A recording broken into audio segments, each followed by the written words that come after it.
नमस्कार, स्वागत है आप सभी का एसएससीएन न्यूज के इस बुलेटिन में। और आइए सबसे पहले नजर डालते हैं आज की सुर्खियों पर। बागबेड़ा के हरर गुट्टू कृष्णापुरी के रहने वाले प्रिंस को घर में घुसकर मारी गोली। बागबेड़ा के अमन पाठक पर आपसी रंजिश में गोली चलाने का लगा आरोप। प्रिंस के गले को छूकर निकली गोली। सदर अस्पताल में चल रहा है इलाज। पूरे मामले की तहकीकात में जुटी पुलिस। धनबाद का युवक हल्दी पोखर की नाबालिग को लेकर हुआ फरार। फेसबुक पर दोस्ती के बाद घर से भागी व्यापारी की बेटी।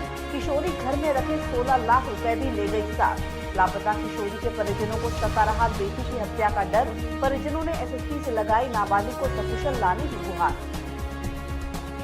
और चांडिल में टमाटर लदा पिकअप वैन अनियंत्रित होकर हुआ दुर्घटनाग्रस्त। वैन पलटने से सड़क पर बिखरे टमाटर, लूटने की मची होड़। बालूमाथ से जमशेदपुर के साक्षी बाजार आ रहा था वैन चालक घायल। 8 टन टमाटर हुए बर्बाद, 50,000 का नुकसान। आइए बात करते हैं बागबेड़ा में घर में घुसकर युवक को गोली मारे जाने की। जमशेदपुर के बागबेड़ा थाना अंतर्गत हरहरगुट्टू कृष्णापुरी निवासी प्रिंस नामक युवक को आपसी रंजिश में उसके परिचित ने ही गोली मार दी। गोली युवक को छूकर निकल गई, जिससे उसकी जान बच गई और वो छर्रे से घायल हो गया। घटना के बाद बदहवास परिजनों ने प्रिंस को सदर अस्पताल पहुंचाया, जहां उसका इलाज चल रहा है। बताया जा रहा है कि प्रिंस बजाज फाइनेंस का काम करता है। वो घर पर बैठकर काम कर रहा था। इसी बीच अचानक बागबेड़ा निवासी अमन पाठक ने घर में घुसकर प्रिंस पर गोली चला दी और वहां से फरार हो गया। गोली चालन में गोली प्रिंस के गले को छूकर निकल गई। आनन फानन में परिजनों ने घायल प्रिंस को सदर अस्पताल पहुंचाया। घटना की सूचना मिलते ही परसूडी पुलिस सिटी एसपी दलबल के साथ अस्पताल पहुंचे और जांच शुरू की। गोली चालन की जानकारी देते हुए सिटी एसपी सुभाष चंद्र जाट ने बताया कि जिस युवक ने प्रिंस पर गोली चलाई है, प्रिंस का उस युवक से पूर्व से परिचय है। गोली चालन के पीछे क्या कारण है, इसकी जाँच की जा रही है। उन्होंने बताया कि युवक के गले से छूकर गोली निकली है और वो खतरे से बाहर है। उसका इलाज सदर अस्पताल में चल रहा है। प्रिंस कुमार को गोली लगने की सूचना मिली है। अभी उनको सदर हॉस्पिटल में लाया गया है। वो एकदम ठीक है। प्राथमिक उपचार उनका किया गया है। उनके एक परिचित ने ही उनके ऊपर गोली चलाई है। पुलिस केस दर्ज करके अग्रिम कार्रवाई कर रही है। इनके हाथ में कुछ छर्रे टाइप लगे हैं और गर्दन के पास में एक गोली का निशान है। नाम बताना उचित नहीं जब तक गिरफ्तारी नहीं होती। आइए बात करते हैं घर से 16 लाख नगद लेकर फरार नाबालिग किशोरी की। गुरुवार को अपनी नाबालिग बेटी की सकुशल बरामदगी की फरियाद लेकर हल्दी पोखर से जमशेदपुर पहुंचे परिजनों ने एसएसपी से गुहार लगाई। परिजनों ने बताया कि उनकी बेटी अपने साथ घर में व्यवसाय के लिए रखे 16 लाख रुपए ले गई है। उन्हें डर है कि कहीं उसे भगाने वाला युवक पैसे लेकर बेटी की हत्या न कर दे। बताया जा रहा है कि जमशेदपुर से सटे कोवाली थाना अंतर्गत हल्दी पोखर निवासी 17 वर्षीय एक नाबालिग को बहला फुसलाकर धनबाद का एक युवक अपने साथ भगा ले गया है। नाबालिग किशोरी अपने घर से 16 लाख रुपए चुराकर युवक के साथ भागी है। अब परिजनों को डर है कि कहीं उसे बहला फुसलाकर भगाने वाला युवक पैसे लेने के बाद किशोरी की हत्या न कर दे। पीड़ित परिजनों ने इसकी जानकारी भाजपा नेता विकास सिंह को दी। गुरुवार को विकास सिंह परिजनों के साथ एसएसपी से मामले की शिकायत करने पहुंचे। परिजनों ने बताया कि 5 जनवरी को उनकी 17 वर्षीय बेटी कॉलेज जाने के लिए घर से निकली थी, जिसके बाद वो वापस नहीं आई। अपने स्तर से खोजबीन करने के बाद उसका कहीं पता नहीं चला तो 8 जनवरी को स्थानीय थाना में मामला दर्ज कराया। बाद में जब घर के अलमीरा की जांच की गई तो उसमें रखे 16 लाख रुपए गायब मिले। बाद में परिजनों को जानकारी हुई कि किशोरी सोशल मीडिया के साथ ही धनबाद के युवक के साथ भागी है। बाद में स्थानीय थाना की मदद से वे लोग धनबाद भी गए, पर कोई सफलता नहीं मिली। अब उन्हें डर है कि उनकी बेटी की हत्या न कर दी जाए। वहीं विकास सिंह ने बताया कि परिजनों द्वारा शिकायत के बाद उन्होंने एसएसपी से बात की है। एसएसपी ने आश्वासन दिया है कि नाबालिग को जल्द ही ढूंढ निकाला जाएगा। 5 तारीख से मेरा नाबालिग लड़की गायब है। कॉलेज जाने के लिए निकली थी, अभी तक वापस नहीं आई है। हल्दी पोखर हम बता दिए, सर को बता दी। हमसे बहुत पुराना संबंध अजय जी का रहा है। अजय जी की नाबालिग लड़की जिसका उम्र 17 साल है, वो अपने घर से कॉलेज जाने के लिए निकली थी 5 तारीख को। उसके बाद घर लौट कर नहीं आई। काफ़ी खोजबीन करने के बाद जब पता नहीं चला तो उनकी छोटी बेटी जिसके साथ बड़ी बेटी रहती थी, उन्होंने बताया कि जो बेटी है, चूंकि ऑनलाइन क्लास होते थे, कि मोबाइल में एक लड़के से बात करती थी। फेसबुक था, चैटिंग था, व्हाट्सअप था। तो जांच पड़ताल से पता चला कि लड़का धनबाद का रहने वाला है। इन्होंने कवाली थाना में मुकदमा दर्ज कराया, थाना वहां गए लेकिन कामयाबी हासिल नहीं हुई। और एक मोटी रकम, चूंकि ये साबुन का और धान का कारोबार करते थे, रोज माल बेचना, फिर खरीदना, फिर महाजन को पैसा देना, इनका कारोबार चलता रहता था। वो महाजन को देने के लिए 16 लाख रुपए भी अलमारी में रखे थे। हफ्ता के अंतिम दिन में जब अलमारी खोले कि महाजन को पैसा देना है तो पैसा भी इसमें नजारत था, 16 लाख रुपए नहीं थे। अब भाई आज समा रहा कि दिल्ली ऐसी निर्भया हत्याकांड इसके साथ ना हो जाए, लड़की को मार के फेंक ना दिया जाए पैसा लेके। इसलिए जिले के वरीय पुलिस अधीक्षक के पास अपने साथी संबंधी के साथ आए हुए हैं अजय जी, और वरीय पुलिस अधीक्षक ने भरोसा दिलाया है कि हर हाल में, चूंकि लड़की नाबालिग है इसीलिए न्याय मिलेगा और लड़की बरामदी की प्रयास की जाएगी। ये हल्दी पोखर कराने वाले हैं। लड़की विमेंस कॉलेज में विद्यार्थी थी, पढ़ती थी, ऑरेंज कॉलेज की छात्रा थी। वो अपने कॉलेज जाने के लिए घर से निकली। इनका नाम अजय साहू। आइए बात करते हैं चांडिल में टमाटर से लदे पिकअप वैन के दुर्घटनाग्रस्त होने की। चांडिल थाना क्षेत्र के NH 33 पर चिलगू के पास टमाटर लदा एक पिकअप वैन अनियंत्रित होकर पलट गया, जिससे वैन में लोड करीब 8 टन टमाटर बीच सड़क पर बिखर गए। इस दौरान ग्रामीणों में टमाटर लूटने की होड़ लगी रही। सरायकेला खरसवा जिले के चांडिल थाना क्षेत्र के NH 33 स्थित चिलगू के पास टमाटरों से लदा पिकअप वैन अनियंत्रित होकर दुर्घटनाग्रस्त हो गया, जिससे पिकअप वैन में लदे टमाटर सड़क पर बिखर गए। इस दुर्घटना में पिकअप वैन का चालक कुंदन घायल हो गया है। चालक जमशेदपुर के भुइयाडी का रहने वाला है। बताया जा रहा है कि पिकअप वैन में करीब 8 टन टमाटर लदा हुआ था, जिसकी कीमत करीब 50,000 रुपए आंकी जा रही है। जानकारी के मुताबिक टमाटर लदा पिकअप वैन बालूमाथ से जमशेदपुर के सांची बाजार जा रहा था। जमशेदपुर जाने के दौरान चिलगू के पास NH 33 पर लगे बैरिकेटिंग को चालक नहीं देख पाया, जिससे उसका पिकअप वैन अनियंत्रित होकर दुर्घटनाग्रस्त हो गया। परसों हम इस रास्ता से आए थे, ये डिवाइडर नहीं था तो हम सोचे कि रोड क्लियर होगा। हमको कल आए तो रात को, तो अचानक से डिवाइडर हमको दिखा, तो सडनली उसमें ना कोई रेडियम लगा हुआ ना कुछ नहीं लगा हुआ। अचानक से अंधेरा में दिखा तो उसको हम पार किए। हमसे आगे डिवाइडर है तो गड्ढा उड्ढा हो सकता है, इसलिए फिर हम ब्रेक लिए और गाड़ी लोड था तो गोल मार के पलटी। ये आ रहे थे बालूमाथ टमाटर टाटा सांची मंडी। ये घटना हुए 2:20, 40,000 50,000 के आसपास। और अब बात करते हैं सिख समाज द्वारा प्रधानमंत्री को पोस्ट कार्ड भेजकर आभार जताए जाने की। प्रधानमंत्री नरेंद्र मोदी ने सिखों के 10वें गुरु गोविंद सिंह जी के उन चारों बेटों को श्रद्धांजलि देने के लिए हर वर्ष 26 दिसंबर को वीर बाल दिवस के रूप में मनाए जाने की घोषणा की है, जिसका सिख समाज ने स्वागत किया है। गुरुवार को सिख समाज के लोगों ने प्रधानमंत्री नरेंद्र मोदी को पोस्ट कार्ड भेजकर इस घोषणा के लिए उनका आभार जताया। गुरुवार को जमशेदपुर के सिख समाज के लोगों द्वारा प्रधानमंत्री को आभार प्रेषित करते हुए पोस्ट कार्ड भेजा गया। इस मौके पर मौजूद भाजपा के राष्ट्रीय उपाध्यक्ष रघुवर दास को भी सिख समाज ने धन्यवाद दिया। सिख समाज के लोगों ने बताया कि बहुत पूर्व से हमारी मांग रही थी कि गुरु गोविंद सिंह जी के चारों शहीद पुत्रों के नाम से कार्यक्रम का आगाज हो। इसके साथ ही सिख समाज ने वीर बाल दिवस का नामकरण साहिबजादे दिवस के रूप में करने की मांग प्रधानमंत्री से की। संशोधन की मांग इसलिए की जा रही है क्योंकि इन 4 छोटे छोटे बच्चों में बाबा अजीत सिंह, बाबा साहिब जुझार, बाबा साहिब जोरावर सिंह और बाबा फतेह सिंह ने कई नेक कार्य कर अपनी बहादुरी दिखाई थी। इसे देखते हुए संशोधन की मांग की जा रही है। इस मौके पर भारतीय जनता पार्टी के पूर्व अध्यक्ष चंद्रशेखर मिश्रा, महानगर अध्यक्ष गुंजन यादव, झारखंड सिख विकास मंच के अध्यक्ष गुरदीप सिंह पप्पू, सांची गुरुद्वारा प्रबंधक कमेटी के प्रधान हरविंदर सिंह मंटू, उद्यमी हरजीत सिंह बिट्टू, जसवीर सिंह सोनी, अल्पसंख्यक आयोग के पूर्व उपाध्यक्ष गुरुदेव सिंह राजा, पोस्टकार्ड अभियान के संयोजक कुलवंत सिंह बंटी समेत अन्य उपस्थित थे। पूर्व मुख्यमंत्री रघुवर दास ने कार्यक्रम की जानकारी दी। आज जमशेदपुर में सिख संघर्ष समाज के हमारे सरदार सुरेंद्र सिंह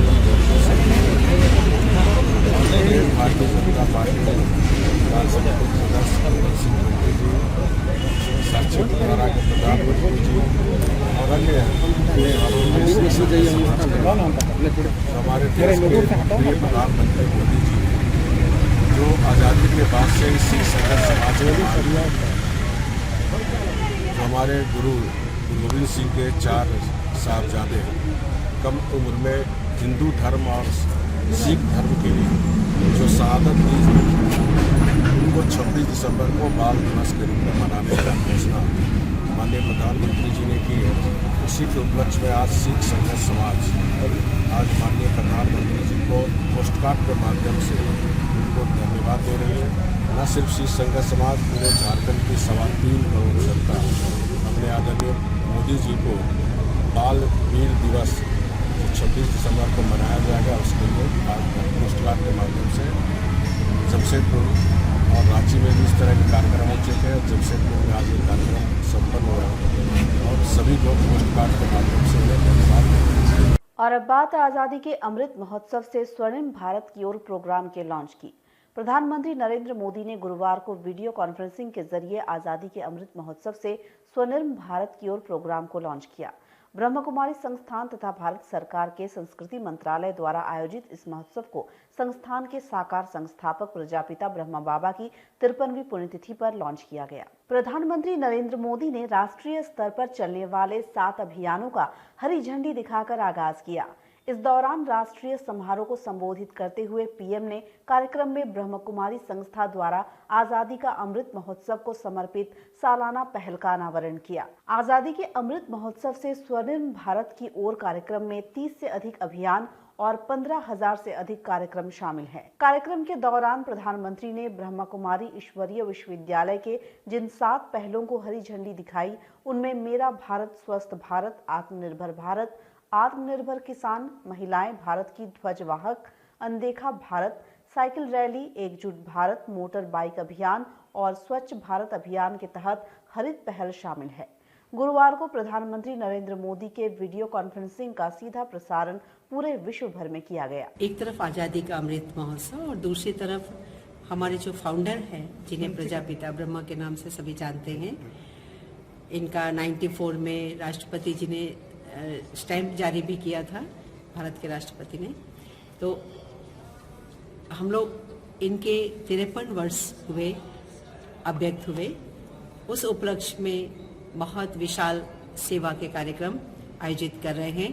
ब्रह्मा कुमारी के राजयोग एजुकेशन एंड रिसर्च फाउंडेशन के 20 प्रभाग के द्वारा तो आज 7 प्रोजेक्ट का उद्घाटन किया माननीय प्रधानमंत्री जी नरेंद्र मोदी जी ने, जिसमें एक सड़क सुरक्षा का है, दूसरा किसान सशक्तिकरण का है, तीसरा महिला सशक्तिकरण का, चौथा कोविड के प्रति जागरूकता के लिए मेडिकल विंग का और स्पोर्ट्स विंग का, और साथ साथ भारतीय संस्कृति, जो ऐसी चीजें हैं भारत की जिनके बारे में लोग नहीं जानते। आज की पीढ़ी का ध्यान विदेशों की ओर ज्यादा जाता है, तो भारत की वो धरोहर के प्रति लोगों की जागरूकता हो। इस प्रकार से 7 अभियान का शुभारंभ हुआ। ये सारे कार्यक्रम ऑनलाइन हुए हैं। शांतिवन आबू रोड के हमारे परिसर में सभागार को संबोधित किया माननीय प्रधानमंत्री जी ने। पूरे विश्व के 9,000 सेवा केंद्रों के द्वारा ये ऑनलाइन अटेंड किया गया है। करीब 10 लाख से भी ज्यादा लोगों ने इसे लाभान्वित हुए और खास करके जमशेदपुर में झारखंड का ये पहला कार्यक्रम, जिसमें कि झारखंड सरकार की डिप्टी सेक्रेटरी सरिता दास जी, जो गृह कारा एवं डिजास्टर मैनेजमेंट डिपार्टमेंट की डिप्टी सेक्रेटरी है, उन्होंने भी मुख्य अतिथि के रूप में संबोधित किया, और मिथिलेश कुमार जी जो डिप्टी कमिश्नर है जीएसटी डिपार्टमेंट के रांची, उन्होंने भी संबोधित किया। बात करते हैं कोरोना जागरूकता को लेकर चलाए गए मास्क जांच अभियान की। कोरोना की तीसरी लहर को लेकर तमाम जागरूकता और सख्ती के बाद भी कई लोग अभी भी लापरवाही बरत रहे हैं, जो सभी के लिए खतरनाक साबित हो सकता है। कपाली में ऐसे ही लापरवाह लोगों के लिए कोरोना जागरूकता जांच अभियान चलाया गया। कपाली नगर परिषद क्षेत्र में कपाली पुलिस द्वारा गुरुवार को कोरोना संक्रमण के बढ़ते मामलों को देखते हुए मास्क जांच सह जागरूकता अभियान चलाया गया। इस दौरान कई ऐसे लापरवाह लोग पकड़े गए जो बिना मास्क के घर से निकले थे। ऐसे लोगों को पुलिस ने जमकर फटकारा तथा उन्हें कोरोना को लेकर जारी गाइडलाइंस को फॉलो करने की अपील की। साथ ही उनके बीच मास्क भी बांटे गए। कपाली ओपी के सब इंस्पेक्टर विधायक प्रसाद यादव ने बताया कि अभियान के तहत 50 लोगों में मास्क बांटे गए हैं। ये अभियान आगे भी जारी रहेगा। तो लोगों को जागरूक किया जा रहा था, कहीं भी जाए किसी भी तरह तो कम से कम एक मास्क पहन कर जाए, वो अपनी सुरक्षा हेतु ये सब रखना सही है। इसलिए इन लोगों में थोड़ा बहुत मास्क का वितरण भी किया गया ताकि ये लोग जागरूक हो और कभी भी चले गाड़ी से या किससे भी चले तो आपसे मास्क पहने। अभी तो चल ही रहा है, 50 मास्क का जो वितरण किया गया है और अभी कुछ दिन इसी तरह चलेगा ताकि लोग जागरूक हो, फिर खुद से ही पहनने की कोशिश कर सके मास्क। संदेश दिया जा रहा है कि ये जो तीसरी लहर जो चली है कोरोना की, उससे बहुत लोग बीमार भी हो रहे हैं, तो इससे लोग जागरूक हो जाए और स्वस्थ रहे, यही हम लोगों की भी उम्मीद है, पब्लिक से भी। और अब बात करते हैं आदित्यपुर विकास समिति द्वारा डोर टू डोर कंबल वितरण की। कपकपाती ठंड के मद्देनजर आदित्यपुर विकास समिति द्वारा नगर निगम क्षेत्र के विभिन्न वार्डों में जरूरतमंद लोगों के बीच कंबल बांटने का अभियान चलाया जा रहा है।